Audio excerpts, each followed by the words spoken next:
So first and foremost, I'd say the number one entity or person that an education provider should be accountable to is the parent. We know our children and love them more than any school, any bureaucrat, any entity. And so we should be making the decisions. And I'm excited to hear you say that. That sounds like a confident answer from a school leader that realizes that school choice, this battle that is going on, let's be clear, it's been funded already. It's been appropriated for funded for $500 million. Now, does that sound like a lot of money to most people? Absolutely. But let's be real. We just appropriated enough money to take our total education spending to $96 billion.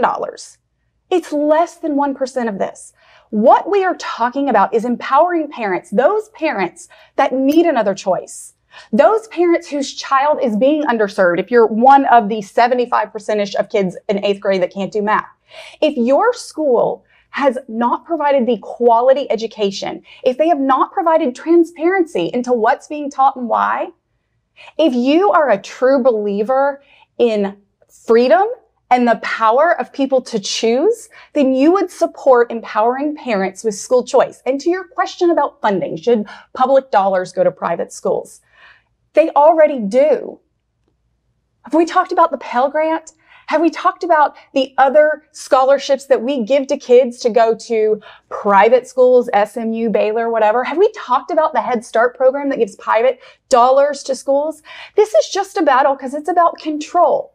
Control of, again, 0.5% of funding that would tell a parent, hey, if you can't afford to move to a high quality, wonderful, booming school district, if you can't afford to put your kid in a school, if you're unhappy, we support you. And that is something that, again, this should not be a battle. This is about parents and teachers locking arms, standing together and say, we want to serve kids. And when we do, the entire system will get better.